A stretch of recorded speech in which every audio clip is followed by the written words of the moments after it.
Well, hey there, Mrs. Elkamp. What's up? And Mr. Elkamp, how are you today? I'm doing excellent. Good. So, excited to do something that I said I would never do. And that's, I don't even want to say the word, a podcast. Yep. Don't even totally know what we're going to call it right now. Maybe, I thought about maybe Behind the Bugle with Mr. and Mrs. Elkamp. Probably have to check and make sure nobody else is using that name, so. Doubtful. But anyway, want to welcome the viewers and listeners and appreciate you guys being with us. You know, we're going to give this a try, and we don't know how many episodes we're going to do, but we're just going to have fun with it, and hope you can learn a lot of not just 30,000 foot view, so to speak, but some real details about how we got here. Yeah. So, and I decided too that you're going to be the host. I'm just going to be the guest. Good to know. So Good to know. sprung this on her all of a sudden. So I'm gonna turn it over to you. Okay, well, we're going to start at the beginning. So how did we manage to get here? Where did it all begin? Well, you know, before you and I ever met, which was in college in Arizona at Yavapai College in Prescott, Arizona, you know, I was very blessed to be raised in a conservative rural family, and we lived out in the country a lot. And, you know, I grew up as a little boy on the farm and Shooting birds. absolutely, I was a hunter from the very beginning. You know, as soon as I was allowed to carry a BB gun, I was out there hunting, literally setting an alarm in the morning and waking up to that, and to the demise of a lot of little birds and rabbits and Yeah. chipmunks and everything we like now. Right? So, Fast forward to today, Steve knows every bird that I want to know the name of. He knows because he's shot them all. yeah, very familiar. And then, you know, when I was, gosh, I don't know, I was probably 6 years old before I'd even really, you know, hunted birds myself because I didn't have a BB gun yet. But Dad started taking me along on his mule deer hunts, and you know, I absolutely loved it. I'm sure I made 90% of the noise, and if anything got scared away, it was because of me. And you know, my two brothers were along also, and yeah, I mean, I just got a real drive and desire for it right away. Started going to the mountains elk hunting when I was probably around 12. At the time, you couldn't hunt until you were legal age, which was 14, but I just, you know, went along for the experience. I have to be honest, those rifle elk hunts in the mountains weren't my favorite because it was a little later, and so there wasn't bugling, and that's So what you even liked bugling back then? You liked talking to the animals then, the elk? you know, to be honest, I didn't know that. Did your dad call to them? No. It Oh. was basically just, you know, hunting them, getting out. But it was boring because they were far away. Yeah, it wasn't some, yeah, it was kind of boring, and also Cold. cold. I just didn't enjoy that part of it because elk are a super physical animal, and when you're up in that environment and there's no calling game or interaction, which I came to love, I just didn't enjoy that part of it a lot. And you took horses. Yeah, we took horses, which added another element of That you loved. unpredictability, so to speak. But when things really turned for me was, you know, I'd hunted all along, killed some elk with a rifle, but when you and I got married, and I had a couple of friends in Arizona who didn't really introduce me to calling, but we were in a sporting goods store one time. So they told me that I should buy, you know, an elk mouth diaphragm. So, you know, there was a Larry D. Jones mouth diaphragm there, and I bought that and struggled like crazy with that. I don't know that I ever learned to blow that particular. Why? Because it was hard to do? Just basically because I didn't know what I was doing. I had no idea.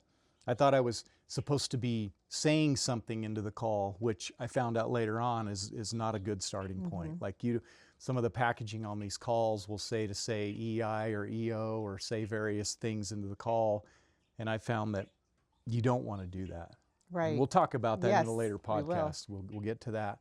So You know, probably, well, I will say without a doubt, the biggest thing that happened in my life as far as doing what I do now is when my dad drew an early rifle elk tag in 1995 in Arizona. So that was before Will. Yeah, right before. Okay. Right before Will Primos came into the picture. 1995. 1995, okay. Yeah. I still remember going on that hunt and getting there a couple of days before the hunt. Mm-hmm. We get there, park off of this road. It rains all night long. We're finally able to peek out of the trailer at maybe like 9 or 9:30 in the morning. So did you tell your dad, you got to put in for Arizona? It's amazing down there. Is that how come he got the tag? Yeah, I'm glad you asked that. Yeah. So when he drew the very first time, yeah, he was thought that the first time he put in for it? That's crazy. And he thought he had nothing special because he drew it the very first time, so he didn't know how special it was. That's and I crazy. had to convince him. As a non-resident, he drew the first time. Yeah, that he really needed to go on this hunt. Right, because it was during a busy time farming, right? For him. Yes. Yeah. So I convinced him of all of that. Again, when we peeked out of the travel trailer door that morning, 2 days before the hunt, and bulls are screaming all around, and he looks at me like, "Are you joking me? Like this is fantasy land for elk hunting." So during that time, what did Red Mesa look like? Was it elk there, or was there still just deer there? Or were elk just now showing up? Yeah, so Red Mesa is our Colorado spot where we hunt, where I guided with my dad for 30 years. That's always on elk camp. 30 years, yeah. There were elk there at the time. Yeah. Were you guys like hunting them regularly there? Yeah. Okay. Yeah, I had started guiding with Dad there in 1993. So he so got it was there. Pretty recent then, a couple of seasons before. He had guided, I think maybe 4 or 5 years before you started. I started with him, because I was pretty young. So he was pretty familiar with elk. Yeah, I was still in my 20s at the time. Yeah. But yeah, for him to hear that bugling in Arizona right before his hunt was insane. And it was for me too. And how were you calling at that time? Were you pretty good at that point? No, I was terrible. It wasn't necessarily sometimes it doesn't matter that the calls were bad, but yeah, I was not good. I met a good friend who I'm friends with to this day, 2 guys actually, Jay Scott and Dave Meldy, for the first time on that hunt in 1995. I remember that. Jay was a good caller at the time, and he introduced me to the Primos pallet plate calls. That's how that all happened. Yeah, which I had never experienced before. He actually gave me one of those. It was a black Sentry plate, I remember. Did he stay for the hunt? Yeah. Okay. Yeah, him and Dave both did. That was nice. Yeah, Dad ultimately ended up getting a really nice, about a 350 6x6, which at the time for him and us was an amazing trophy. Yeah. I'll never forget. I still remember 31 years ago, I can still remember that bull's bugle, what it sounded like, what his chuckle sounded like. Somehow everything. I'm not surprised. Yeah. It was amazing. But some things don't change. Again, not to get too far off track, that hunt was the biggest thing in my life as far as hunting goes and shaping what I'm doing. That was when you're now. like, I want to do this more. Without a doubt. Yeah. I said to myself, I am going to do whatever it takes, much to your misery. I don't say that. That's not true. I was along for the ride. Yeah. I said, I'm going to do whatever it takes to do this every single year of my life for the rest of my life, as long as I can do this. This is what I want to do. And that's what happened. And you've done it every single year. And it shaped my decisions, good or bad. Yeah. I mean, I have to think that the Lord planted that in my mind and ordered my steps to make those things happen. Yeah. But that was the biggest event. So back from killing your elk with your dad, what morning was it that you guys did it? Pretty fast? The first evening of the hunt. Oh my gosh. First evening. Yeah. The first morning was very foggy. I mean, super foggy. Rain. We could hardly see elk or glass or anything. But you did go out. Yeah, of course. Yep. We went out. I'll never forget when Dad did kill his elk. you know, he was in his early 50s and he was a total stud. And I'll never forget Dave Meldy being there with us, and Jay, of course, too. But the bull was bedded down and he was screaming his brains out as we were approaching. We didn't know he was bedded, but we spot him up. He gets up to walk away. He didn't see us. He just got up to start moving for the afternoon. And as he does that, I can still remember Dave quietly saying, "You missed your opportunity." Oh. And I don't know if Dad heard him or not. Made him mad. But I thought in my mind, totally I thought in my mind, oh yeah, watch my dad. Yeah. So he settles the 7 mag over a tree limb. How far was it? Busts that elk at probably 175 yards. Just dropped him. And yeah, since this is for families and young people, I won't repeat what Dave Meldy said when that bull dropped, but I can imagine. anyway, Dave it was a little colorful. But, yeah. So yeah, so that really influenced me. The very next year, I was I shouldn't say exposed, but I bought the Primos Truth One elk video. Oh, that was the end of all of it. And that had a big impact in my life as well, you know. So you had the Primos call that Meldy and Jay gave you. Jay gave me, yeah. And you fell in love with that? Yeah. And then you got the video. Yeah, I got that Truth One video. That fall? At Walmart. I don't, it was probably in early '96, I would say. When I watched that, I was just so moved by seeing Will Primos and just the person he was, and just his personality and his charisma. Absolutely. All of that. Absolutely. Yep. From the very beginning, he just was a legend to me. Yeah. And he was exactly that in person, wasn't he? Yeah. The same as what you saw on the video. Yeah. When you met him and spent time with him. Because what that caused me to do, seeing that video, I was such a fool. I write him a handwritten letter. I send him a VHS tape with some of my elk footage, and I think I talked on it and did a little calling, which I'm sure was terrible. But much to my amazement, a couple of weeks after I send that off, I get a package in the mail, and it's from Will Primos, and he sent me a bunch of calls. And you didn't know it was coming? No. That's crazy. No, he sends me back a personal handwritten letter, and man, I was just blown away. And he told me he was going to be coming to Colorado to do an archery hunt that fall, and he asked if I would come up and meet him. And he had Jeff Sherwood, who was his producer at the time, and one of his pro staffers, David Carden, 2 super cool dudes. And so the 3 of them were there, and I'll never forget driving up there and rolling into their camp and meeting those guys. How did you feel? How were you feeling at that point? Were you nervous? Were you excited? Were you what? What did you think? Kind of both. Yeah, obviously a little intimidated to meet the guy who was my hero, you know. Yeah. Besides, I'll throw out Wayne Carlton also, you know, absolutely. I loved everything Wayne did too back then. So yeah, we just talked elk hunting, elk calling. It was the day before they started hunting, so they were very gracious to have me there in their camp, and I probably was there for an hour and a half, maybe 2 hours. When I got ready to leave, I'll never forget, Jeff Sherwood follows me out to my truck and visits with me, and you know, basically asked me if I wanted to be involved by, you know, being a part of their pro staff. And that was the beginning of the end. I'll be honest with you, it scared me. So I get home. You have no idea what you're getting yourself into. I don't communicate with Will for a couple of weeks, and I think he calls me and he says, "So, Stave, what's up, man? What's up, Jack?" I can just picture him saying that. Yeah. Are you going to do this or what? Yeah. And so, I mean, what are you going to say? What are you going to say to Will Primos? Right? No? Yeah. Yeah. So I became a part of their pro staff there in 1996, and started going to some outdoor shows. Yes, you know, I being remember at the the outdoor Primos shows. booths. Because I went with you, pregnant.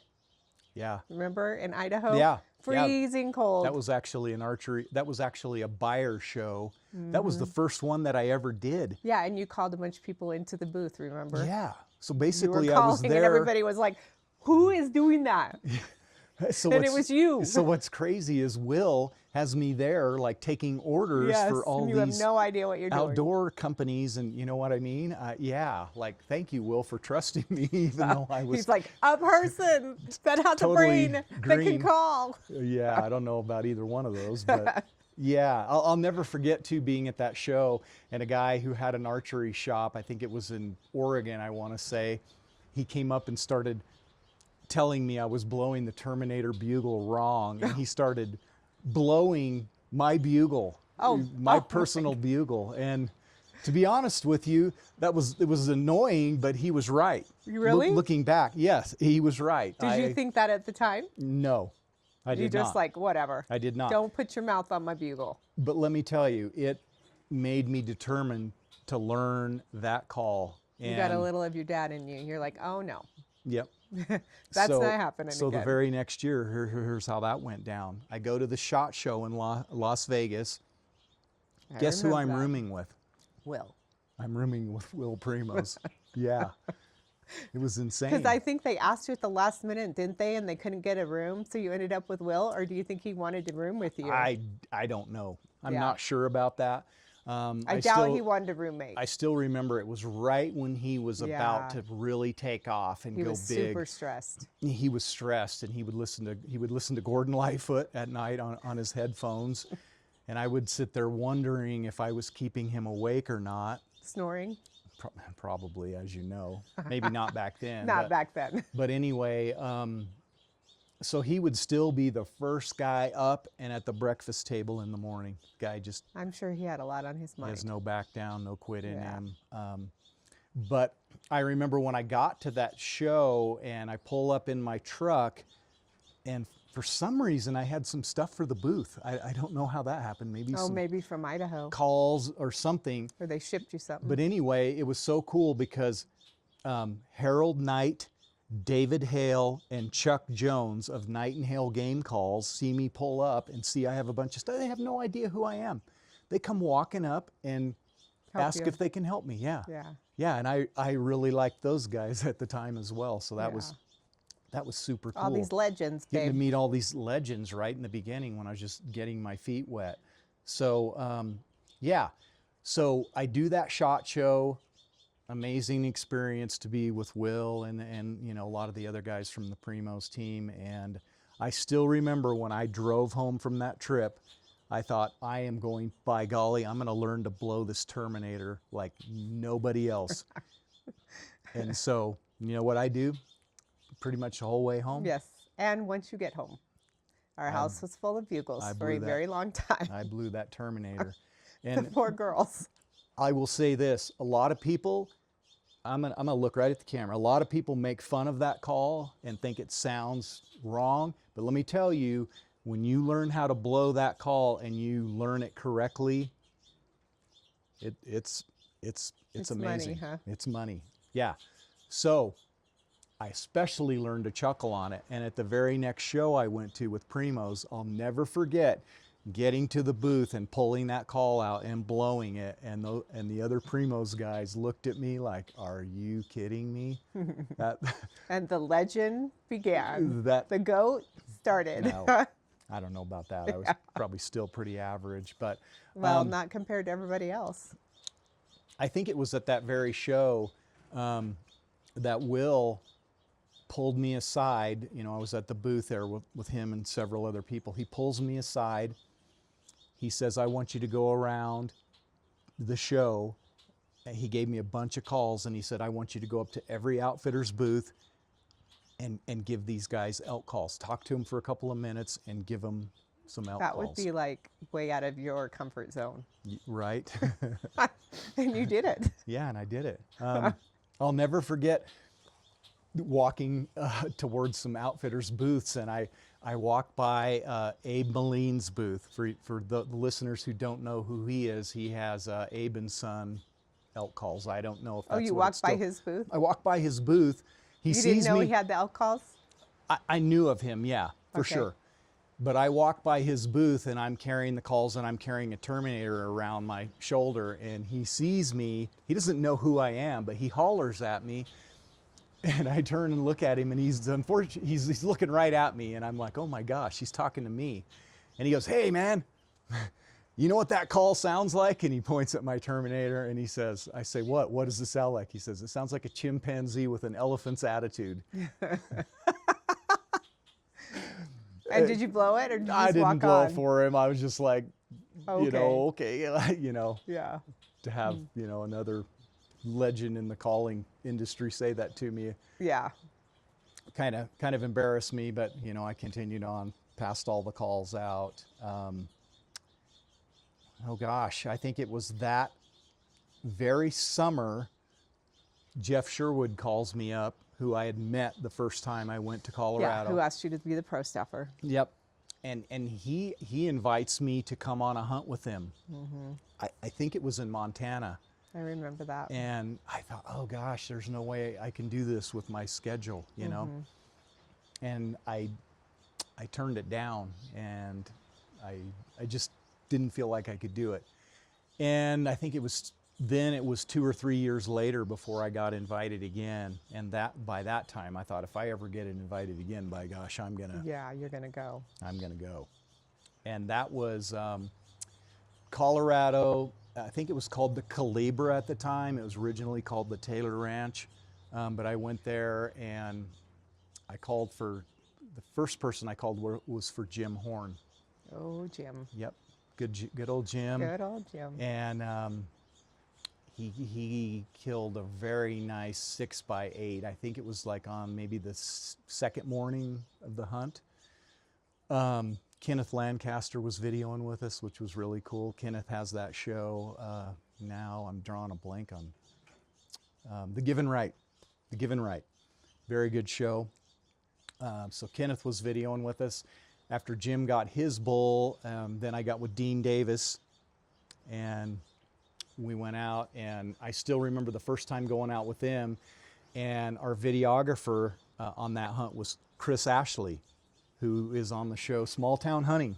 So been around. So you guys all end up somehow in the hunting industry. in the hunting industry having a TV show. Yeah. That's great. So it was Chris Ashley's very first day to video. And so I call in this giant bull, and he comes in, and he's about 25 yards away. Dean gets to full draw. I'm back behind. I can just barely see what's going on because I'm, back in the back calling. But I see the footage later when we're watching it back at camp, and Will Primos is watching it with us. And the bull comes up, gets broadside. Dean does everything just perfect, draws back on the bull. He whispers to Dean, "You got him?" Dean says, doesn't say anything. And Dean says, "You got him?" And he goes, "No." And Dean says, "You mean you can't see head, legs, nothing?" Chris says, "No." And Dean does not shoot. Wow. Chris, as the bull approached, he got the approach. It was phenomenal footage, but right at the moment of truth, the bull, an aspen tree blocks the camera view for Chris. And so he does not have a good shot of the bull. And a rule with Primos is that the cameraman controls the hunt. And as the hunter, you are not to shoot until the cameraman gives you the green light. Yeah. So Dean did not shoot. And I'll never forget Will watching that footage with us at the camp. And after we watch it, he was just like white. And he gives Dean a hug. Aw. And he's almost moved to tears because Dean did not shoot. He was selfless, you know what I'm saying? Yeah. And he said, "Dean, if you see that bull again, I don't care if we get 1 second of footage, you kill that bull." Was it a big one? Oh yeah, I would say it's probably a 370 class bull. That's cool. Dark antlers, just a big Colorado high country mountain monster, Yeah. Well, So. you managed to tell lots of elk stories. And And not so many stories about yourself, but I think that we got the picture of how you got your fever. got the bug Got big the time. big bug. Yeah. To Yeah. want to do this. So what do you say we leave it right there? Let's leave it there, and we'll pick it up next time. Pick it up next time. One thing I want to do right at the end is just give like a scripture or something about the Lord, because I feel like he He is orders all our steps. yeah, is the biggest part in this. You know, I really love the verse that says, "But God commendeth His love toward us, and that while we were yet sinners, Christ died for us." Mm-hmm. Because Jesus is a friend of sinners, Yep. and yeah, without Jesus, none of this would be possible. It would be meaningless. It's the most important thing in my life. Absolutely. And yeah, Jesus came to save sinners, not perfect people. So if you're one of those people, you're not perfect, you're like, hey, you're like me. Exactly. And Jesus is a friend of yours. So, Yep. so take that to heart. Yeah, I mean, salvation, trusting in Christ as your Savior is the biggest thing you could do in your life. It's way bigger than elk hunting or anything else. So Absolutely. I wouldn't live life without him. yeah. So All right. a Thanks, lot of Mr. fun. Elk This is Camp. elk camp with that. Walking down the reminiscing road. Yeah, absolutely. Yeah, So it's thank great. you guys for riding along with us, and we'll look forward to seeing you on the next Beyond the Bugle with Mr. and Mrs. Elk Camp.